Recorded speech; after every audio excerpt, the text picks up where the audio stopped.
Masz w domu kilka różnych leków przeciwbólowych? Jeden na ból głowy, drugi na plecy, a trzeci na przeziębienie?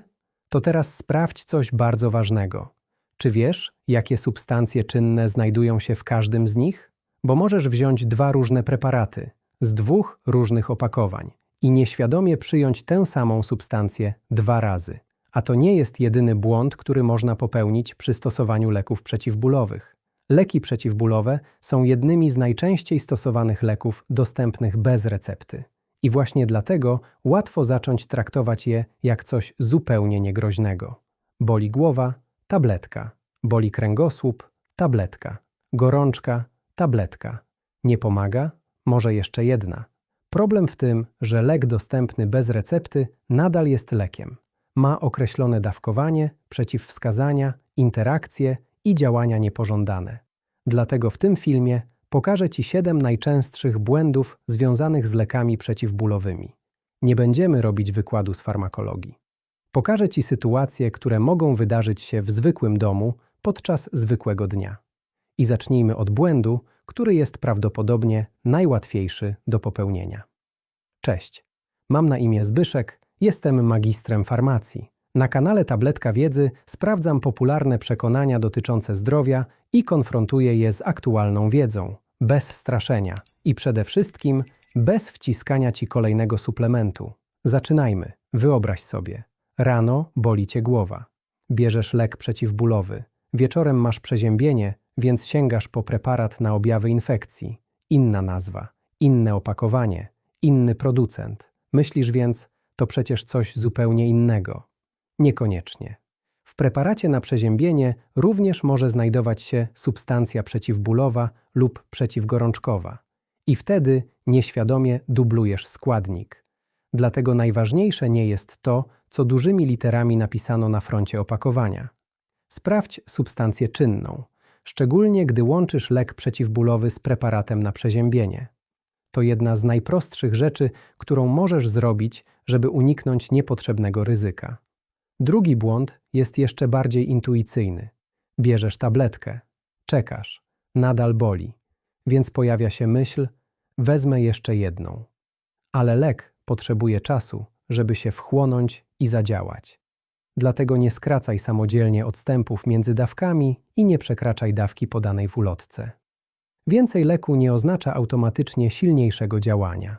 Może natomiast oznaczać większe ryzyko działań niepożądanych. Szczególnie niebezpieczne może być to w przypadku paracetamolu, którego nadmierne dawki mogą poważnie uszkodzić wątrobę. Teraz sytuacja, która brzmi całkiem logicznie.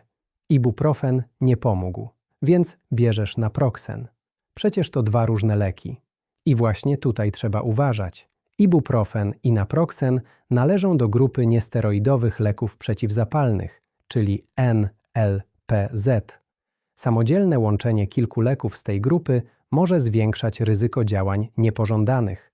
Dotyczy to m.in. problemów ze strony przewodu pokarmowego. Dlatego zasada jest prosta. Nie zakładaj, że dwa różne leki przeciwbólowe można po prostu połączyć. Jeśli nie wiesz, czy dane preparaty można stosować razem, zapytaj farmaceutę. I tutaj dochodzimy do problemu, który moim zdaniem jest znacznie ważniejszy niż jednorazowe zastosowanie leku. Częstotliwość. Jeżeli bierzesz lek przeciwbólowy raz na jakiś czas, to zupełnie inna sytuacja niż wtedy, gdy potrzebujesz go regularnie. Szczególnie w przypadku bólów głowy. Przy częstym stosowaniu leków przeciwbólowych u osób z częstymi bólami głowy może rozwinąć się tzw. ból głowy z nadużywania leków. I wtedy pojawia się paradoks. Lek, który miał pomagać na ból, może stać się częścią problemu. Dlatego jeżeli regularnie potrzebujesz leków przeciwbólowych, nie pytaj tylko, jaki lek mam wziąć. Zapytaj również, dlaczego tak często boli mnie głowa? Kolejna rzecz dotyczy szczególnie niesteroidowych leków przeciwzapalnych.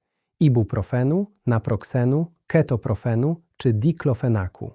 Leki te mogą powodować m.in. dolegliwości żołądkowe.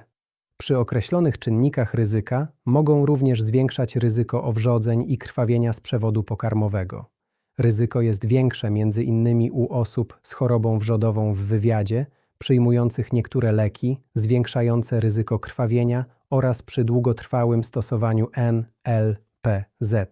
Dlatego jeśli ktoś mówi, biorę ibuprofen codziennie, bo cały czas coś mnie boli, to nie jest już tylko pytanie o wybór tabletki. To jest sygnał, żeby zastanowić się nad przyczyną bólu i bezpieczeństwem takiego leczenia. Jest jeszcze jeden częsty błąd. Ten lek kiedyś mi pomógł, więc teraz też go wezmę. Ale od tamtej pory mogło się zmienić bardzo wiele. Mogły pojawić się nowe choroby, nowe leki, problemy z żołądkiem lub nerkami. A obecny ból może mieć zupełnie inną przyczynę. Dlatego nie traktuj dawnego doświadczenia jako gwarancji, że lek będzie odpowiedni również teraz, szczególnie jeśli przyjmujesz inne leki albo masz choroby przewlekłe. I moim zdaniem to jest najważniejszy punkt całego filmu.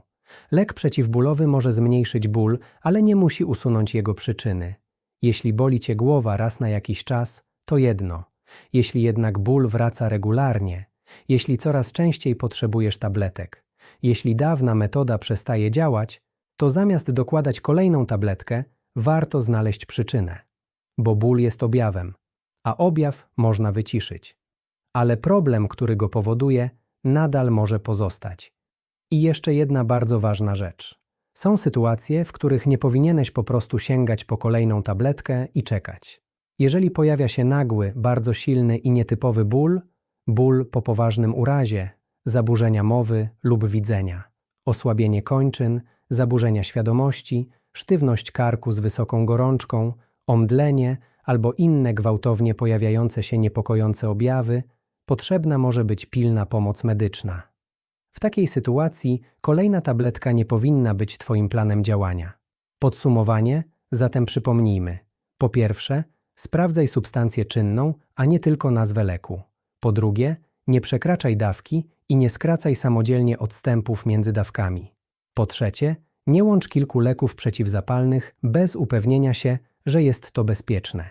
Po czwarte, zwróć uwagę na to, jak często potrzebujesz leków przeciwbólowych. Po piąte, jeśli ból regularnie wraca, szukaj jego przyczyny, zamiast tylko go tłumić. I najważniejsze, lek bez recepty nadal jest lekiem. To, że możesz kupić go bez recepty, nie oznacza, że można stosować go bez ograniczeń. Jeśli ten film pokazał Ci coś, czego wcześniej nie wiedziałeś, zostaw łapkę w górę i zasubskrybuj Tabletkę Wiedzy, a w komentarzu napisz, jaki lek przeciwbólowy najczęściej masz w swojej domowej apteczce? Paracetamol, ibuprofen, ketoprofen, a może coś innego? I koniecznie napisz, czy po tym filmie sprawdzisz teraz substancje czynne w swoich lekach. Do zobaczenia w kolejnym odcinku.